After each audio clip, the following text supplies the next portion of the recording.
Olá, pessoal. Me chamo Fabienne Barbosa, sou aluna do nono período do curso de Licenciatura em Física do IFPR Campus Ivaiporã e hoje vou apresentar a vocês um trabalho, uma pesquisa que faz parte do meu trabalho de conclusão de curso, intitulado Representações Sociais de Licenciandos a respeito da Física Moderna e Contemporânea, que teve por orientador o Dr. Adriano José Ortiz. De onde que surgiu então o interesse, né, por trabalhar com a física moderna e com as representações sociais? Durante o meu período, né, no curso de física, eu tive a oportunidade de participar de programas, né, com bolsa que permitiam então a nossa atuação, né, em salas de aulas. E durante essas atuações em salas de aula, eu consegui perceber então, né, uma defasagem no ensino de FMC, no ensino médio, e sabendo da importância, né, da física moderna e contemporânea, né, seja por conta dos aparatos tecnológicos que nós temos hoje em dia em nossa casa, seja por conta das pesquisas, dos noticiários que saem constantemente na mídia, né? Então, por que não ensinar a física moderna e contemporânea no ensino médio? Então, o que eu pude perceber, né, é que havia uma insegurança por parte dos professores, né, ao abordar a física moderna e contemporânea. E quando questionados a respeito, né, alguns chegaram a dizer, então, que isso se dava por conta do fato deles não terem tido contato com a física moderna e contemporânea durante o seu período, né, de formação na graduação. Então, diante disso, né, surgiu esse primeiro questionamento, que seria: o processo de formação de professores tem relação direta com essa defasagem? Então, logo mais, após algumas discussões, né, optou-se então por ter como problema de pesquisa, né, quais são as possíveis representações sociais que os futuros professores possuem, né, quanto ao tema física moderna e contemporânea, e até que ponto a formação inicial pode ser influenciadora no processo de reconstrução, né, dessas representações. Então, os objetivos, né, é justamente definir o conceito de representação social e como ocorre a sua construção, identificar essas representações, né, dos licenciandos ingressantes e concluintes do curso de licenciatura em Física, né, e associar a teoria das representações sociais com o processo de formação de professores e a construção do conhecimento científico. Então, o meu trabalho ele estava voltado, né, para três eixos principais, que é o processo de formação de professores no Brasil, a teoria das representações sociais e a abordagem estruturalista, né, e o porquê então de ensinar a física moderna e contemporânea. Na parte de formação de professores, eu tentei trazer algumas reflexões a partir, né, das práticas pedagógicas que nós temos atualmente, né, voltadas para o ensino de física moderna, as condições de trabalho, né, essa relação entre as condições de trabalho e a baixa procura por cursos de licenciatura, a questão da abordagem pautada na racionalidade técnica, né, onde acredita que basta saber o conteúdo para você conseguir ensinar, os paradigmas e as abordagens, né, que têm caracterizado então esse ensino, né, no ensino médio, a relação entre a cognição e a afetividade, então, dos alunos para o processo também, e os tipos de saberes, né, que são essenciais para que os professores conheçam, né, e tenham aí na sua abordagem. Então, né, pensando em tudo isso, né, o que acredita-se é que seja necessário que os cursos de licenciatura propiciem uma formação docente ampla, né? Então, que englobe não só ali os conteúdos específicos, né, como, por exemplo, os conteúdos de física, mas também conteúdos pedagógicos, o contexto do ambiente escolar e o contexto dos próprios alunos também, que são fatores que influenciam, né, nesse processo. Partindo para a teoria das representações sociais, né, então aqui que elas entram quando nós pensamos em identificar, né, essas RS que os futuros professores possuem e compreender se a formação inicial, né, desses futuros professores apresenta alguma influência no processo de reconstrução, né, dessas representações.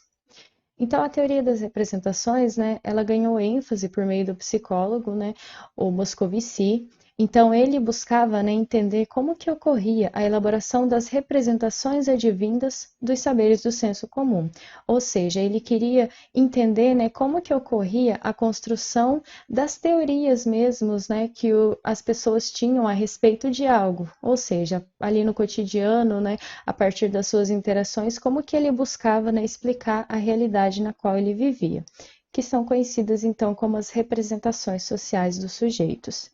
Na parte da teoria das representações sociais, eu tentei trazer um pouco sobre a abordagem estruturalista, né? Que justamente é a forma como é construída a representação. Então, ela é formada por um núcleo central, que são onde estão as ideias, né, que dão sentido a essa representação, e em volta desse núcleo central nós temos a região periférica, que é a região que tem por função proteger esse núcleo, né, e é a região que é mais fácil de ser modificada, então. A questão da objetivação e ancoragem, né, que são os dois processos ali que ocorrem na construção da representação, o universo reificado e o universo consensual, sendo o universo consensual as teorias mais do senso comum e o universo reificado, né, as teorias mais próximas do conhecimento científico, e os três tipos de mudanças que podem ocorrer, né, na representação social. Na parte da física moderna e contemporânea, eu trouxe um pouco, né, a questão da física moderna como algo que pode despertar o interesse dos alunos, as justificativas para ensinar a física moderna também, e ali alguns estudos, né, de alguns teóricos a respeito dos tópicos de física moderna que devem ser abordados no ensino médio, o uso da transposição didática, né, que é justamente essa questão de você pegar ali o conhecimento científico puro, né, digamos assim, e tentar tornar ele mais acessível, uma linguagem mais acessível, né, para os alunos, e as visões deformadas, né, que são essas visões, então, que muitas pessoas têm, inclusive muitos professores têm, né, que são visões deformadas sobre o trabalho científico, né, ou seja, visões distorcidas sobre como o trabalho científico ele é construído, né, e como ele é feito de fato. Na minha metodologia, então, ela foi de natureza qualitativa e foi fundamentada na teoria do núcleo central ali já citado, então, foi passado um questionário, né, para os alunos ingressantes e concluintes do curso de licenciatura em Física, onde foi pedido, né, para que eles escrevessem as 5 primeiras palavras que vinham à sua cabeça quando eles pensavam no termo indutor, né, Física moderna e contemporânea. Logo após foi pedido que eles enumerassem essas palavras de acordo com o grau de importância, sendo 1 a mais importante e 5 a menos importante, e por último foi solicitado que eles escrevessem um pequeno texto que justificasse a escolha das palavras. Então, a técnica da evocação livre de palavras ela é muito importante porque ela permite ao sujeito, né, expressar ali as noções, né, ou seja, os conceitos que estão mais presentes, mais acessíveis ali na sua consciência. O pedido para escrever, então, o texto que justificasse essas palavras é justamente porque muitas vezes pode ocorrer, né, de alunos distintos evocarem a mesma palavra, mas cada um desses alunos dar um significado diferente para essa palavra. Então, ela surge meio como uma forma ali, né, de tentar evitar que tenham essas confluências. A análise dos dados, então, se deu por meio do diagrama de 4 casas, que é esse diagrama aqui, então, a fim de formar, né, ali o nosso quadrante a respeito para a gente conseguir identificar onde está o nosso núcleo central, a primeira, segunda e terceira periferia, então. Então, antes de tudo, né, foi preciso reorganizar nessas palavras que foram evocadas em grupos semânticos, ou seja, reagrupar essas palavras de acordo com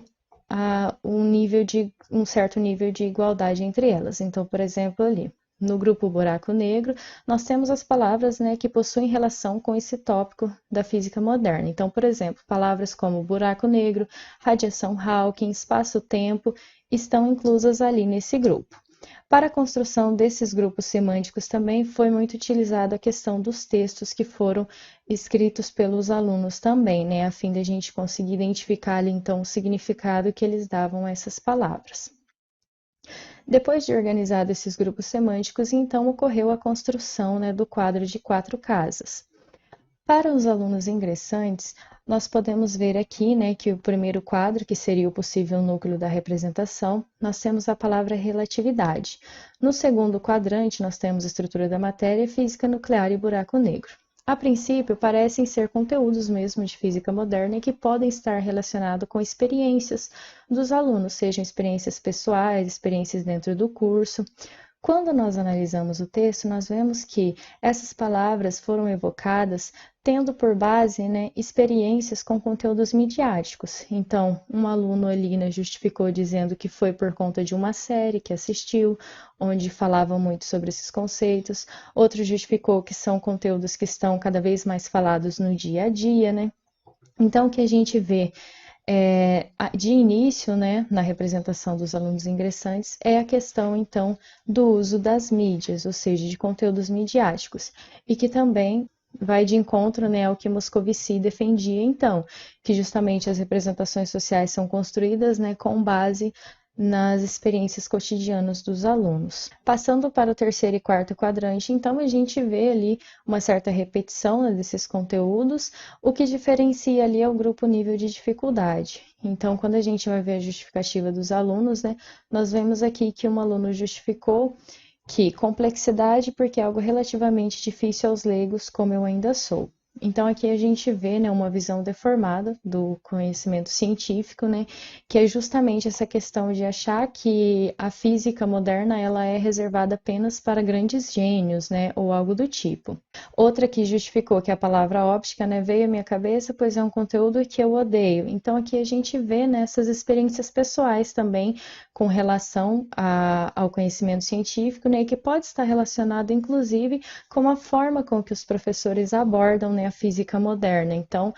a depender da forma como o professor aborda esses conteúdos em sala de aula, os alunos podem criar essa visão negativa também do conteúdo. Outra ali, então, né, palavra um pouco diferente que surgiu foi a questão de desenvolvimento. Então, muitos alunos evocaram palavras, né, e muito voltadas para a visão instrumentalista, ou seja, a visão de que a ciência, né, ela é algo instrumental mesmo, ela tem essa característica instrumental e que é utilizada apenas para a evolução, né, da ciência. Partindo então para os concluintes, né, nós temos aqui então no primeiro quadrante, que seria o possível núcleo da nossa representação, novamente a palavra relatividade. O que diferencia aqui é que o termo desenvolvimento agora veio também para esse núcleo, né? No entanto, no caso da palavra relatividade, nós temos ali a justificativa, né, de que são conhecimentos, né, adquiridos ao longo do tempo, onde os professores enfatizam certos conteúdos mais que outros. Ou seja, já possui um significado um pouco diferente, né, do que o núcleo dos ingressantes. Aqui, novamente, nós temos, então, né, a importância do papel do professor. Outra justificativa, então, um aluno que diz, né, que acha o conteúdo mais interessante, que abrange boa parte dessa área. Então, muitas relações pessoais, né, dos próprios alunos e também essa questão da abordagem do professor também dentro de sala.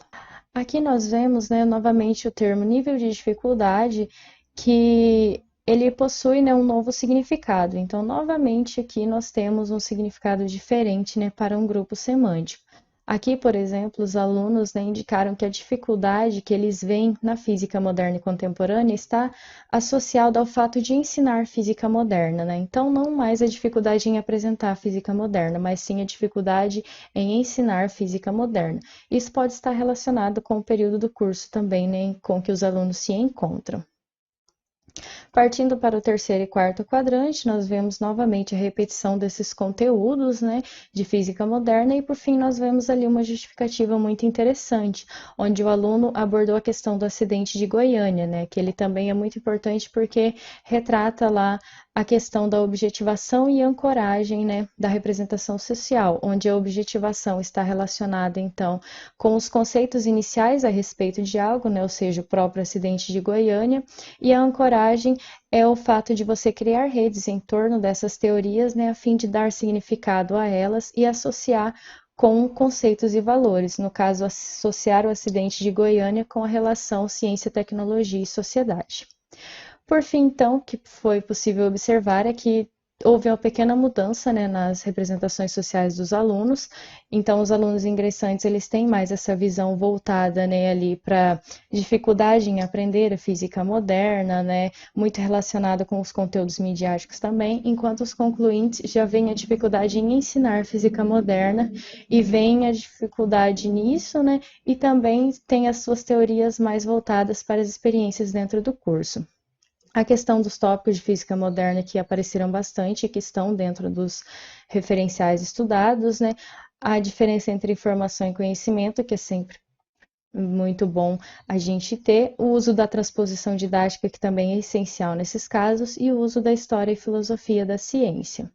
Por fim, né, a importância da gente sempre refletir em torno do nosso trabalho como professores, né, a importância de levar a física moderna para as salas de aulas, transcendendo os currículos, né, e chegando a esses alunos, e o fato de que, embora as representações sociais tenham havido mudança, né, elas ainda estão presentes no universo consensual, ou seja, no senso comum dos alunos.